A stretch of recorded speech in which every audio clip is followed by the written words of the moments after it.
안녕하세요. 조남철 세무사입니다. 중소기업의 가압승계와 상속증여세, 이번 시간은 10번째 시간입니다.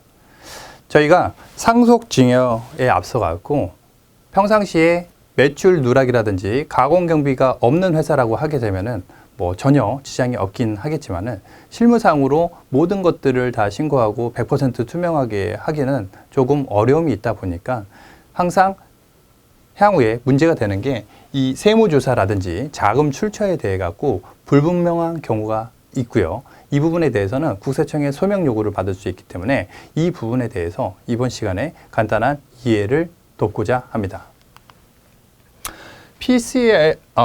PCI 시스템과 세무조사라고 되어 있는데요. 이 PCI라는 것은 이 P는 프로퍼티, 재산의 증가라고 표현을 할 수가 있고요. C는 컨섬프션, 소비 지출액으로 볼 수가 있습니다. 그리고 마지막 I, 인컴은 소득 신고가 그 대상이 되는데요. 결국 재산이 늘어나고 재산이 늘어난 거 더하기 소비 지출. 예를 들어 신용카드를 우리가 연에 5천만 원 썼다, 1억 썼다 할 수가 있겠죠. 이 소비 지출을 합산하게 되면은 결국 당신이 국세청에 신고한 소득과 일치해야 합니다. 라는 것을 등식으로 국세청은 관리를 하고 있다는 것입니다. 전산 분석, 출력해서 국세청 재산세 국장이 이 부분에 대해 갖고 모니터링을 한 후 차이가 많이 난다고 하게 되면은 자금 출처에 대한 소명을 요구를 할 수가 있다는 거죠. 예를 들어 자녀가 아파트를 10억짜리를 산다고 했을 때 과거에 매년 1억씩 현금 증여를 했다든지 계좌이체를 한 경우에 신고를 했으면 다행이지만 신고를 안 한 상황에서 자녀가 10억짜리 재산을 취득한다고 하게 되면 예를 들어 갖고 10억짜리 재산이 늘었다 이거죠. 하지만은 소비 지출액이 연간 3천만 원씩 10년을 했다고 하게 되면 이것도 3억이라는 금액이 나오는데요. 그러면은 10억의 재산이 늘어났고 만약에 대출이나 보증금 이슈가 전혀 없고 자기가 10억 내고 살았다 이거예요. 그러면은 이 소비 지출 합계하게 되면은 13억이라는 지출이 있었던 거죠. 과거 10년 합계. 통상적으로 5년 합산으로 추정하기는 하나 10년 기간 동안 소명이 된다고 하게 되면 넘어갈 수가 있는 거죠. 자, 13억이라고 볼 수가 있는데 신고된 소득이 이 아들이 10년 동안 직장 생활을 하면서 평균 연봉이 5천만 원이라고 하겠습니다. 그러면 5천만 원 10년 동안 했으면은 5억의 자금 출처가 소명이 되는 것입니다. 물론 총 급여에서 세금을 납부한 이후에 그 자녀 소득이 되겠죠. 결국 5천만 원씩 그 10년 받은 5억의 자금 출처, 그 소득 신고된 대상 금액이 있는데 13억을 소비했다는 것은 불일치가 일어납니다. 결국 이 8억이라는 차이에 대해서 국세청은 묻겠죠. 이 돈이 어디서 났습니까? 이 사람이 직장 생활을 했다고 하게 되면은 당연히 부모님으로부터 이 현금 8억을 받았겠죠. 그리고 이 사람이 사업을 했다라고 하게 되면 부모님한테 받은 것이 아니라고 하게 되면은 매출 누락이라든지 따로 별도의 부외 소득이 있었다는 거죠. 그렇기 때문에 이 부외 소득은 국세청에서 모두 잡아낼 대상이기 때문에 여기서 스크린이 되어 향후 세금 추징이 될 수가 있습니다. 자, 주요 세무조사 대상자와 대응 방안에 대해서 간단하게 알아보도록 하겠는데요.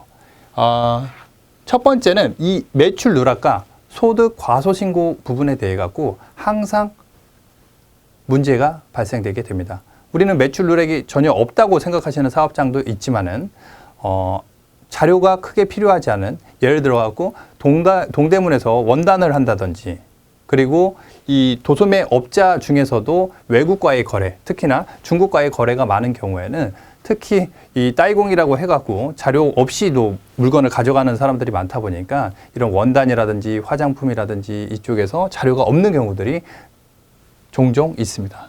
그러면은 PCI 세무조사 적발이 되는데요. PCI라는 건 결국 이 사람이 매출 누락을 통해 갖고 열심히 현금을 20억을 쟁여놨는데 심지어 소득 신고를 하나도 안 했는데 20억이 있다는 거죠. 근데 이 사람이 꼬마 빌딩을 20억 주고 살 일이 있어서 샀다 이거죠. 그러면은 국세청에서 당신 재산 늘어난 게 20억인데 과거 10년 동안 신고된 게 하나도 없습니다. 이 돈 어디서 났습니까? 라고 했을 때 말을 못 하는 거죠.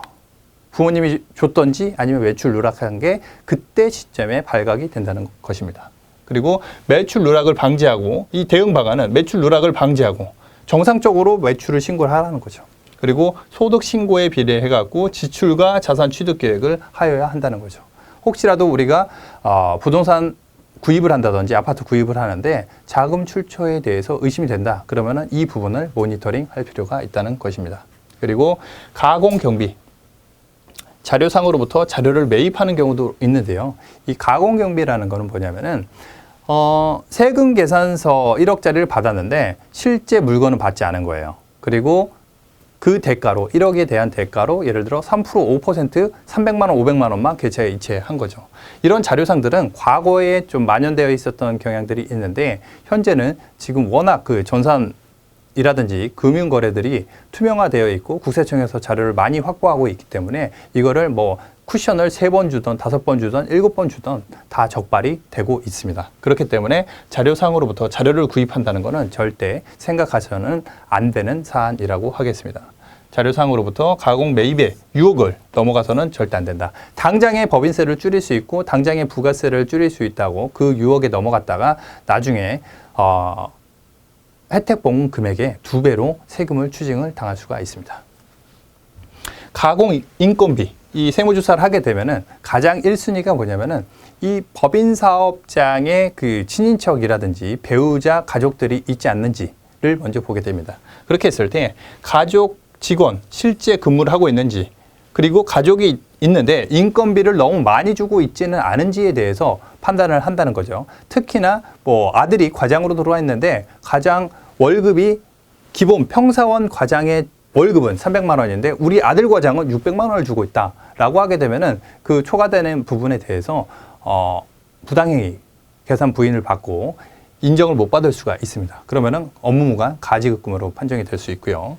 그리고 단기간이라 하더라도 실제를 근무를 하고 아들이든 며느리든 그 다음에 배우자든 실제 근무를 해야 된다는 거죠.